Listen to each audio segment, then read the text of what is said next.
Today is Monday. Yeah, that is right. Tuesday. I don't know why. That's my planning commission. Brian, you still left that on my desk. Sorry. I'm just reading off of it. Today is Tuesday, November 2nd, 2021. This is the meeting of the Hannah City Village Council. Please stand for the Pledge of Allegiance and a moment of silence. Except for Brian. Thank you. I pledge allegiance to the flag of the United States of America and to the republic for which it stands, one nation, under God, indivisible, with liberty and justice for all.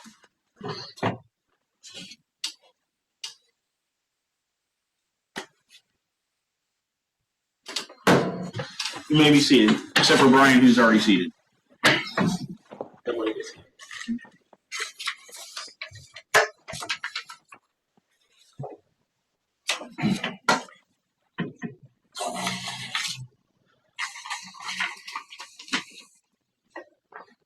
Okay, recognition and guests.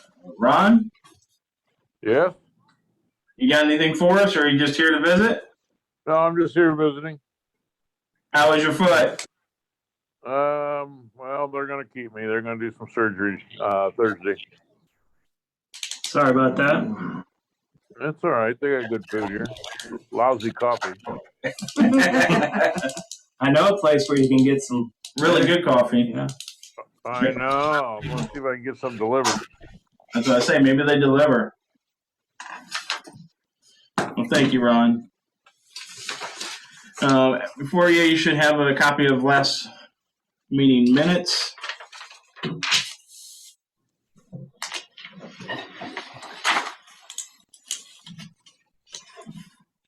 Make a motion to approve last meeting's minutes. Second. I have a motion by Weaver, second by Johnson. Any further discussion?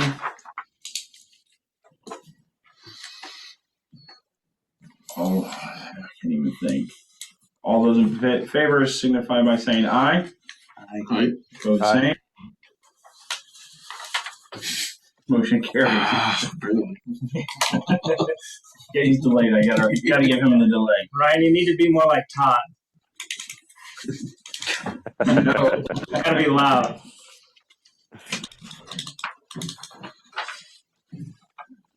Everybody should have the treasurer's report in front of you.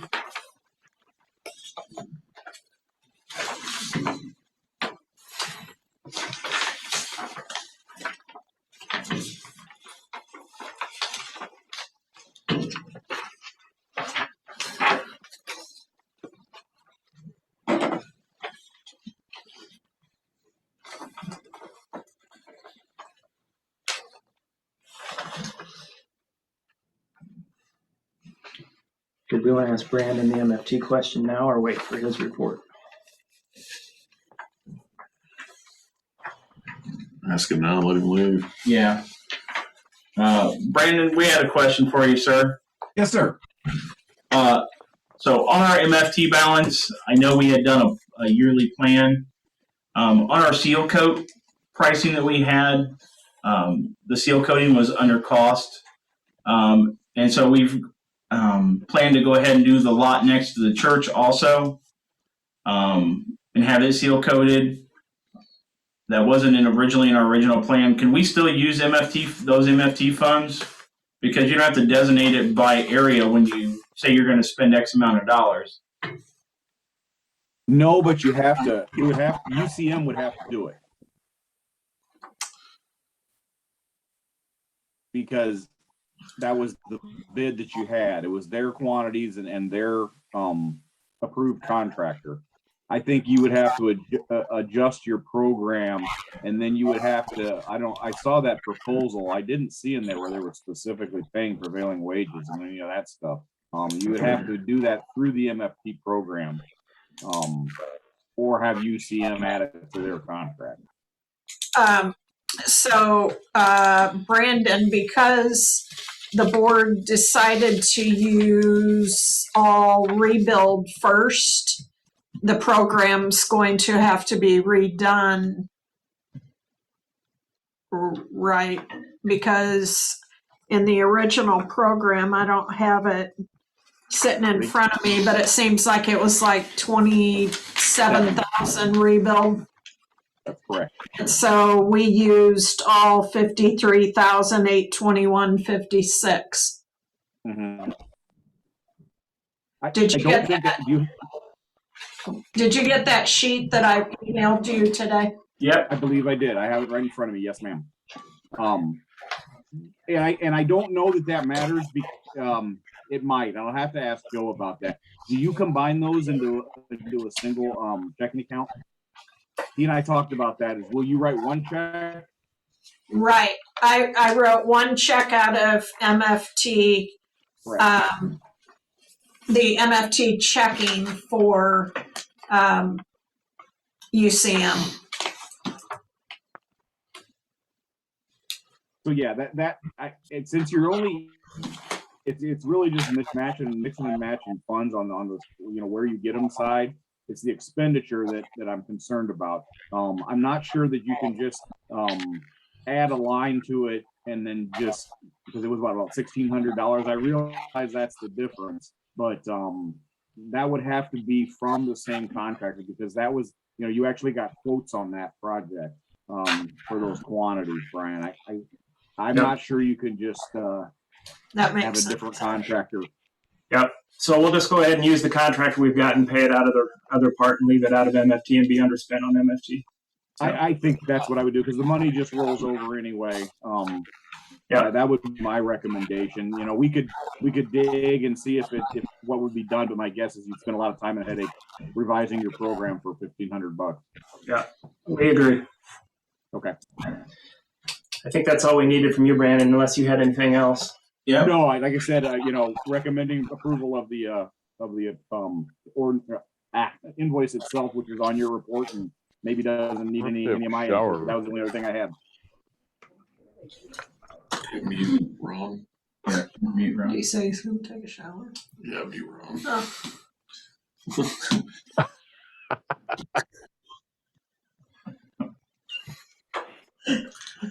All right, Brandon, thank you. Thanks, guys. Have a great meeting. Thank you, too. Take care. Bye.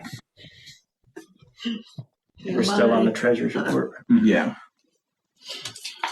So, yeah. So do I have a motion to approve the treasurer's report? So moved. Second, MPL, same bills. Motion by Weaver, second by Johnson. Any further discussion? We'll roll call it. Johnson, Yes. Sidak, Yes. Pearson, Yes. Weaver. Yes. Motion carried. Brian and Michael, we're gonna skip over you guys tonight. Just won't take it until we got another board member that has to leave in a little bit, so we want to make sure we get the things that we need to vote on. You can do it. So we're gonna skip down to committee reports. Johnson, Which one am I doing? we're skipping down to committee reports. Finance. Ordinance fixing compensation for mayor and board of trustees. So the ordinance is in the packet. In your packet. Basically, what we've learned, I think, was that we went back and we really didn't have anything in writing. We had kind of a common practice that we were using, but we didn't have anything in writing.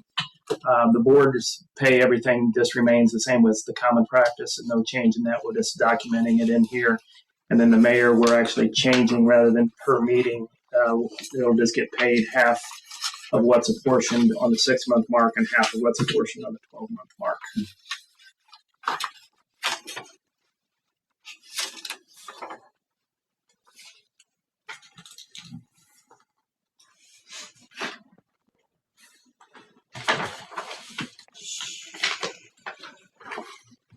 Make a motion for this ordinance fixing compensation for the village president and the board of trustees of the city. It's number 21-11-01. Second. Motion by Johnson, second by Sidak. Any further discussion? Roll call. Sidak, Yes. Pearson, Yes. Weaver, Yes. Johnson, Yes. Motion carries.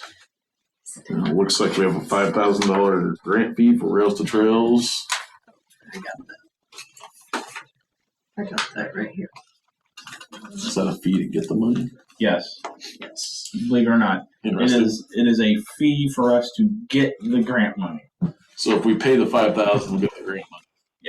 1.8 million or whatever, plus the pitch in from the other locations. Did you say 8 million? 1.8. So are we fronting out ourselves for the other groups? No, that we'll get the we'll get the grant money, the 1.8. The other groups will pay into us, and then we'll pay, and then we'll buy the property. That's the way I understand it's working. You already have an intergovernmental agreement with both of the other entities, so. No, I mean the $5,000. Oh yeah, we're front. Yeah, okay. They reimburse us for their portion, prorated out or something. Are we getting a cashier's check out of Rails for Trails savings? We can do that tomorrow. Basically, where it stands is we've got Lori. This was in my report, administrator's report, but Lori's done all the reporting that we need to do and got all that stuff up to date so we can release it. Now we just have to have this $5,000 payment to get the money. And then I've been working with Michael and Bill. They have a conflict of interest because they represent more than just us in terms of people that are involved in the trail. Plus, they said that there's some attorneys out there that know more about grant management and those types of things. So they're getting me connected with a separate attorney that we'll probably use for this project. So that's kind of where that stands. Make a motion, you pay the $5,000, we get the grant money. Second. Beat you by that much. Motion by Johnson, second by Weaver. Any further discussion? We'll roll call it. Pearson, Yes. Weaver, Yes. Johnson, Yes. Sidak. Yes. Motion carries. So, Lori, I'll get with you tomorrow. Oh, I'll have to work from home. Can't work out. Can we do it Thursday? Okay. Thursday I'll meet you and we'll go to the bank. Whatever time's available for you.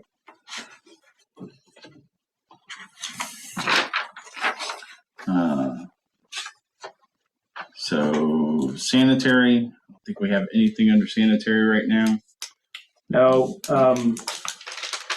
Ryan, I think we're gonna have you cover both water and sanitation for temporarily, and then Okay. also I'll change that to you for the next meeting. Okay. Okay. Streets and alleys. So we need to vote on the ratification of the approval of the seal coating estimate from October 19th for the $1,600 repair for the seal coating of the parking lot. Make a motion to do that. A motion Second. by Weaver, second by Pearson. Any further discussion? This is for the parking lot south of the post office between the church. It'll still be able to get done this year. Yeah. They're supposed to do it Saturday again.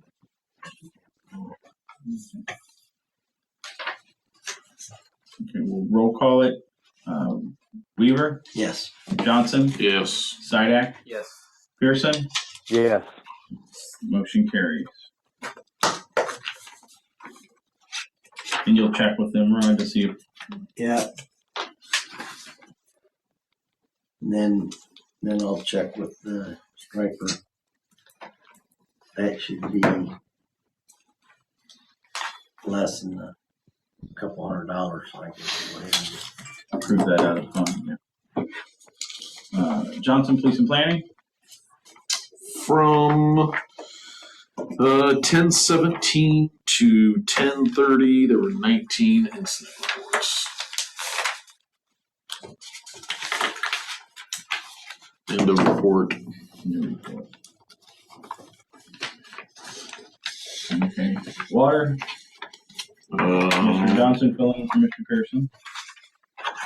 Thank you, sir. 4 checks from escrow for $375. I believe that is it. That looks like it. That's it. That's it. Okay. Buildings and grounds, side act. Nothing too big.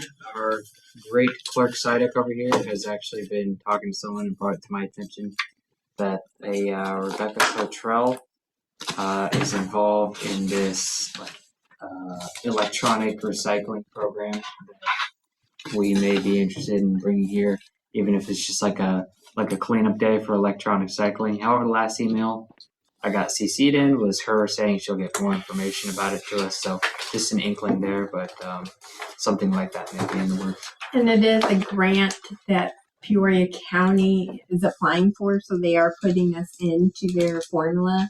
They just did one for Bartonville, whatever township that is. Limestone Township. And so what they do is they get these grants for you, but they do need you to pitch in, like maybe your workers that can be there and they need to be stacked in particular pallets and things like that. So she won't get us any of that information until she sees to see if the grant goes through. But there will be some monetary cost. It just depends on what we want to do, how we want to do it, how much, all that.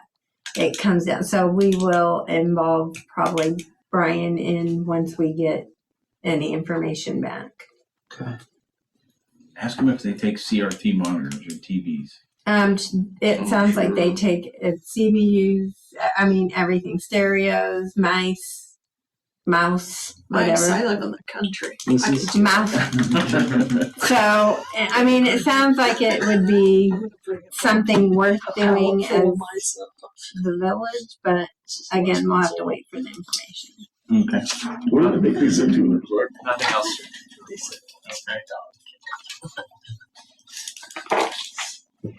Other business.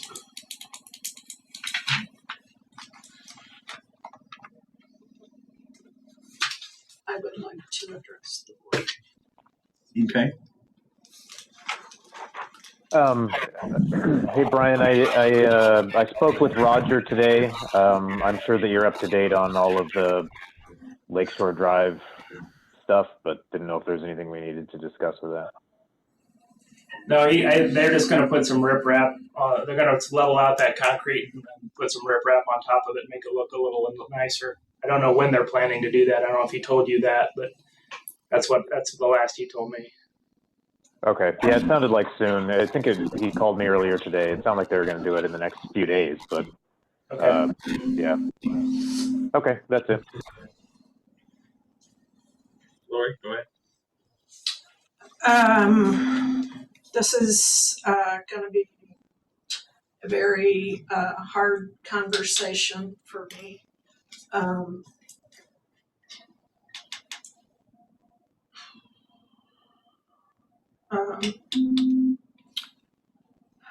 I don't think that I can. Some recent decisions were made, and to not go into great detail about it, I've been here 10 years, and I've literally worked my ass off here, and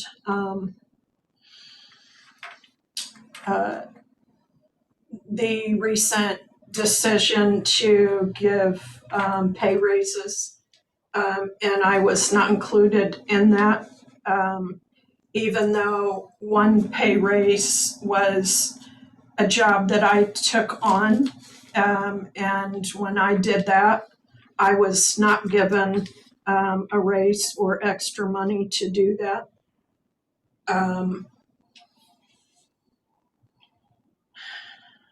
So I'm very hurt by this board's decision. to do that. It wasn't going to break this city because I know what financially this city is doing. And so with that decision, I am officially resigning as of the 26th of this month. That's all.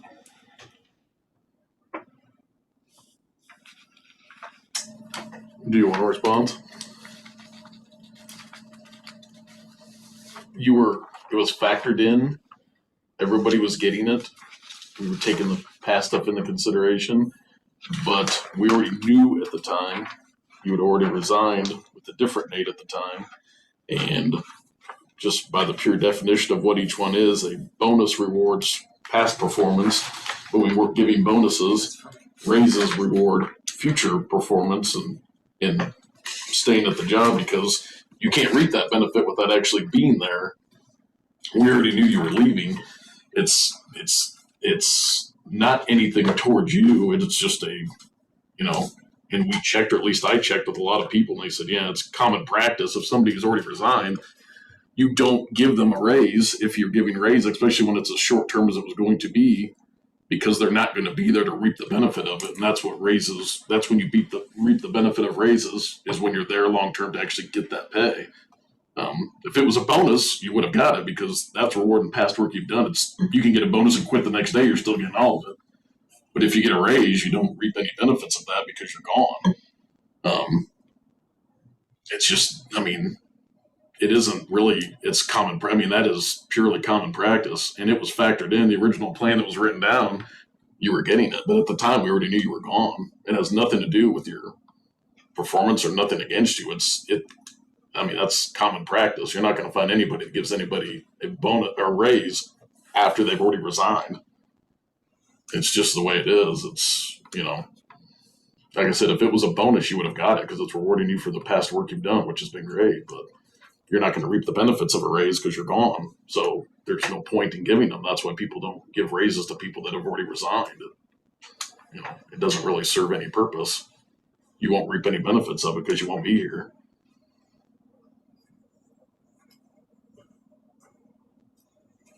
That's pure and simple what it was.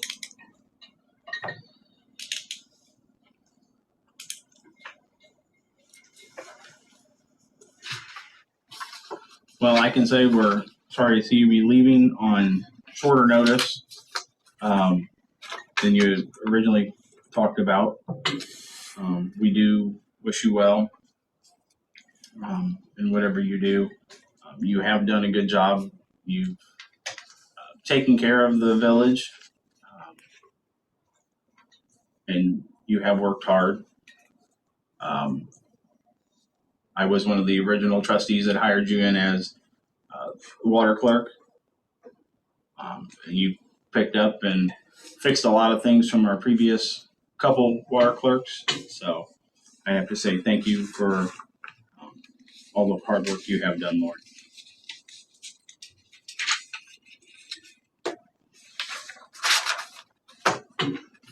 I would like to also say I appreciate the hard work that you did. Appreciated having you here. You did a great job. We hear it from the auditors all the time. How good a job you did. Mm-hmm. Yeah, there's never been a bad mark, never been a misstep. No, all those decisions that were made had nothing to do with you or your job performance, because we are lucky to have you and the job that you've been doing, and we are very grateful for all the work that you've done, and it's going to be tough to lose you.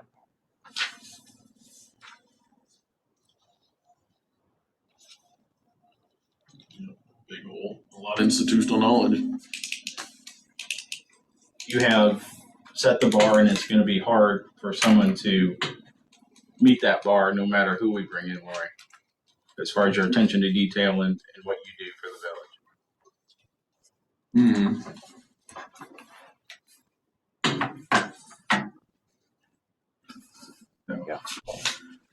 Yeah, whatever you do in the future, I mean, I'd recommend getting anybody in the future to do their job. You have a relentless attention to detail that showed throughout what you did, so.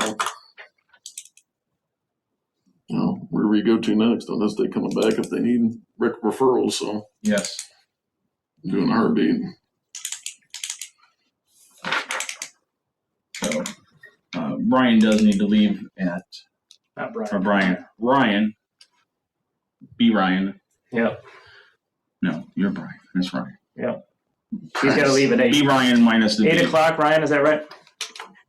Yes. Yeah.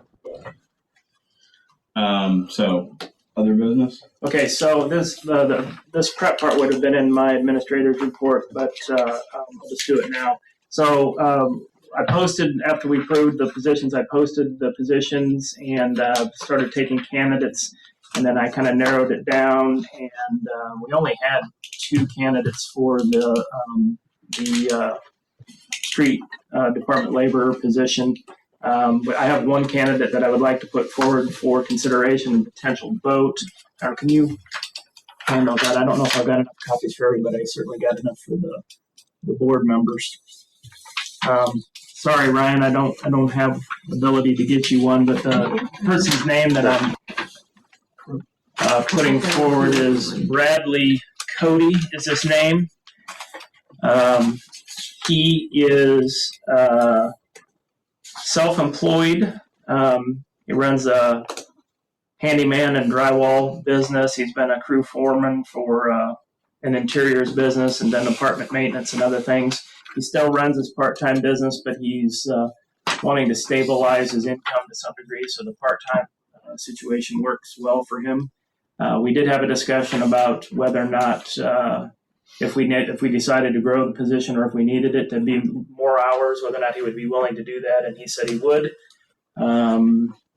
So you can look through that, but after meeting with him and talking with him, I think he's the candidate that I'd like to hire. I sent out a note to see if anybody else wanted to meet with him and interview him, and didn't hear anything back. So we can still do that if we need to.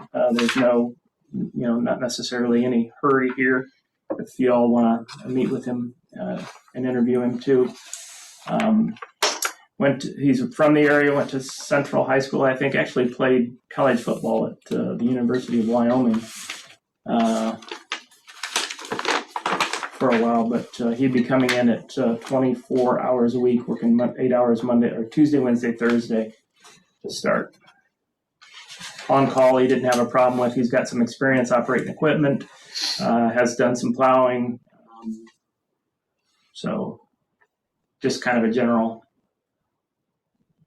construction worker, handyman type guy that seems like a good fit.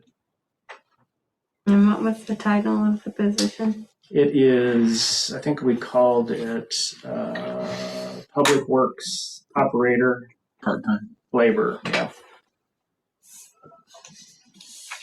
Public Works Operator? Operator/laborer, general. So I guess we have 2 options. One, if some of you folks want to meet him before we would vote on him, we can do that. Or if you're comfortable with my assessment, then we can vote on him tonight and move forward. I'm good either way. When is he starting? We don't know yet. I guess it depends on what we decide here. So I do think he recently got married, so I think he's going on a honeymoon and won't be back until if I remember right, it might be the 16th or 17th or 18th of November, so he'll be gone for a while, so he wouldn't be able to start until after that.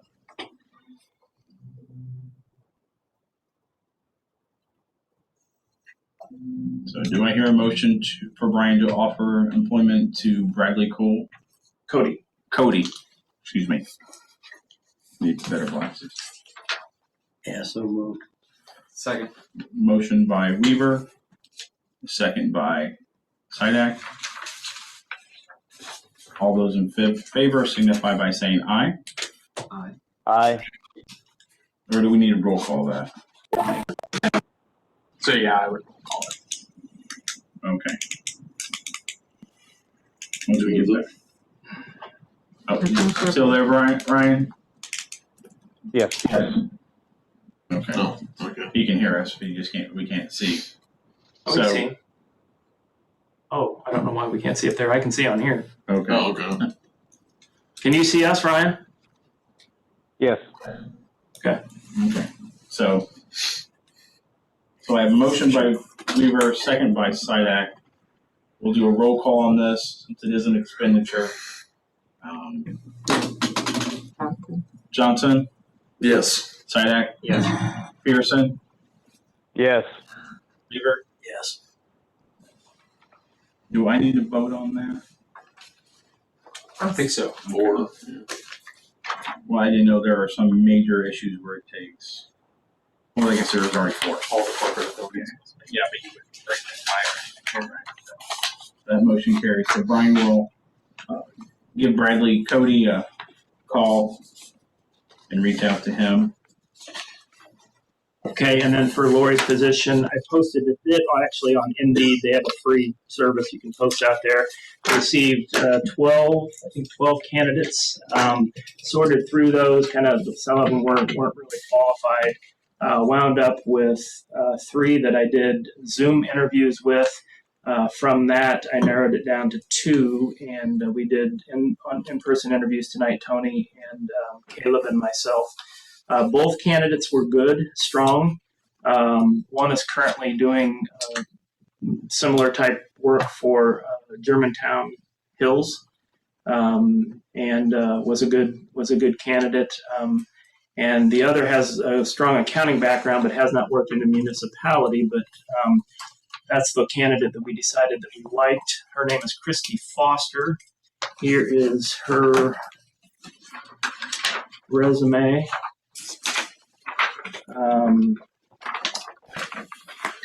We all kind of agreed after interviewing them tonight. She's from Elmwood, lives just down on Stone School Road. Like I said, has an accounting background, has had a lot of really good references. Interviewed really well, has some fund accounting experience. Her challenge, no, but neither candidate had any experience with Locus, which is the system we use. So they would both have to get up to speed on that. Like I said, the other candidate probably knew more about municipality financials, but there were some other complications in terms of availability and some other things. But we also liked, I think, Christy better. And Christy's, she's been a single mom. Her family farms 2,400 acres out in this area, the Foster family. She left her job when she had her child was born, and she's been just working on the family books and doing books for other farmers and stuff in the area, kind of temporarily, and living off savings since her last job. But she's ready to come back into the workforce. Her daughter is, I think, 8 and in school, and she just feels like she's ready to start up again. So she's got probably a lot more to learn about municipalities, but she understands fund accounting. She's got the accounting background. So she's got 1 year of school in accounting and plans to go back and finish her accounting degree. That's what she was wanting to do. So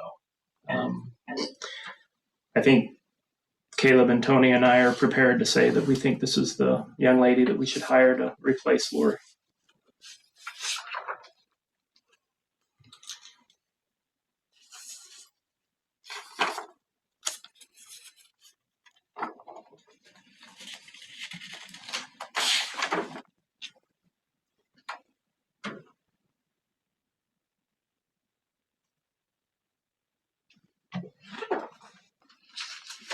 So we'll entertain a motion. I need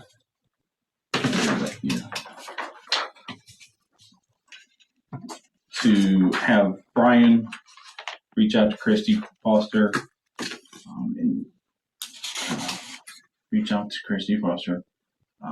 and to negotiate employment with her for the job of treasurer. So moved.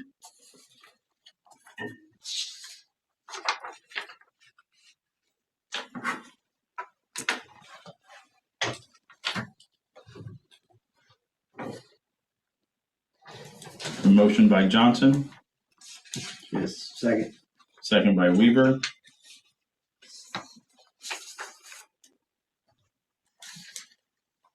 Any further discussion? guys have any questions for us? Or? How many, you said we only got a few submissions? For the accounting position, I think I had 12 total, and most of those were through Indeed. I got a couple through the putting it out on Hannah City Happenings, but then they didn't follow back up. And one did, but ultimately wasn't qualified. Of the 12, I did Zoom interviews with 3, narrowed it down to 2, and then we did the personal interviews tonight with Tony and Caleb and myself for the 2. Felt like either one could do the job, but ultimately settled on Christy.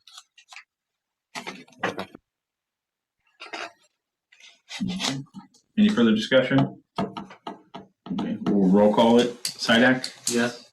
Pearson? Yes. Weaver? Yes. Johnson? Yes. Motion carries.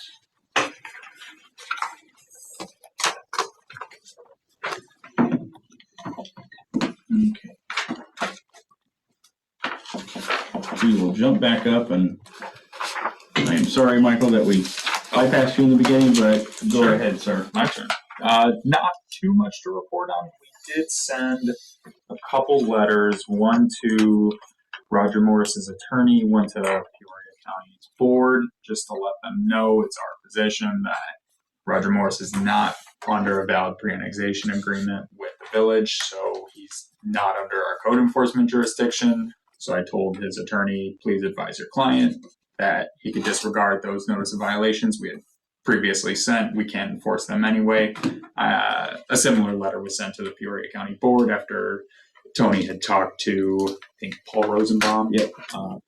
County board member for our area. Yeah, our area's rep. I haven't heard back from either side. I don't know if the village has heard back either. I've not heard anything. I haven't heard anything further. Actually, scratch that. I think Bill got a call yesterday from Roger Morris's attorney, just wanting to know what was going on with the village and what was going on with that pre-annexation.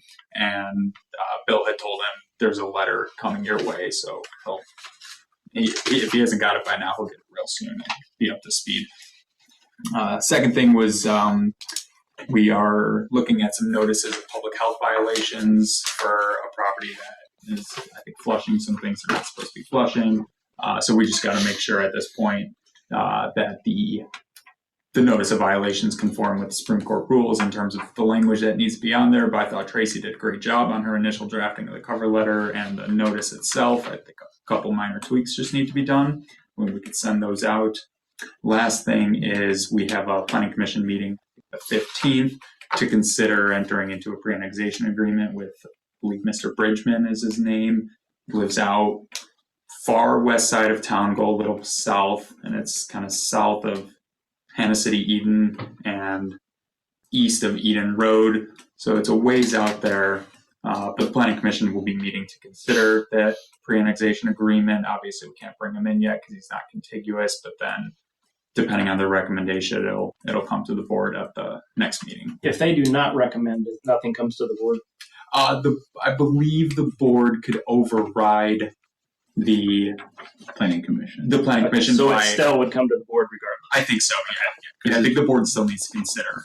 Because planning commission is just an advisory board. Correct. But a special vote, I think a supermajority of 3/4 is required to override planning commission's decision. So we'll get the findings of fact prepared for that one. They're kind of out there, and I can't really tell what's even going on over there. They want a residential zoning classification, at least on their petition, but it looks like they're operating commercial businesses out there on their 2 parcels. And then there's a mall nearby, and then there's a little tiny subdivision, I think, at the northwest corner, still south of the far west part of town. So it's kind of hard to really tell what's going on out there. So it's at Barron's Road then. Barron's Road is what the crossroad is there. Okay. Yeah, because that's just south of Eden Village there, the little. Is that what the mall is? Yeah. Okay. Where the antique mall is, or. Okay. That was on Eden. That is on Eden. It's on just north of Barron's. Right down from Roger. Yeah, because this property's on Barron's, right on the north side of the road. Okay. But yes, we'll have planning commission looking into that it'll come to this body's attention the next day. That's all I had to report on. If you have any questions on any of that. Thank you, Michael. Brian? I think we've covered everything that I had on the report as we've gone through the other things, with the exception of one thing. The Blue Cross Blue Shield broker will be here Thursday to talk to the staff that may or may not be interested in the benefits to go through that program and handle the sign up, and then that'll go effective January 1, but they need time to process everything. So we're going to have that meeting tomorrow for those that are interested in that program. Or excuse me, Thursday. So is health insurance being offered to everybody? 30 hours and up. That's the federal rule, 30 hours. Anybody that's working 30 hours or more. Didn't the prior minutes say full-time? But they were From the- looking into the Full-time from the federal government for benefits is 30 hours. Because we had Michael look into that for us. Brian help with that too. So that we did determine that you can have full-time for other things, but full-time for benefits is 30 hours per the ACA. Mm-hmm. Yeah. We didn't see a problem. Yep.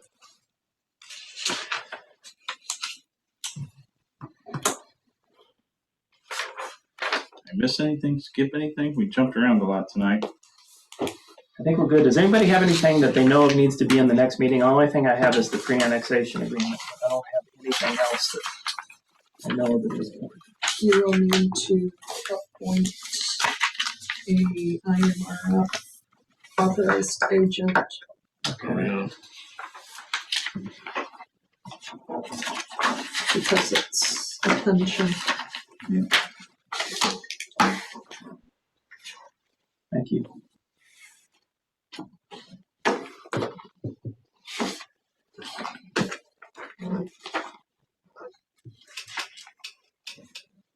They gotta be in the bar at 8, Ryan? Yeah, they've got my drink waiting for me. Dog hat playing tonight? You found me out. Yep. Okay. Our next meeting is on November 16th. So if anybody has anything for the next meeting, please get it to Brian. Without further ado, meeting adjourned. Thanks, guys. Thank you.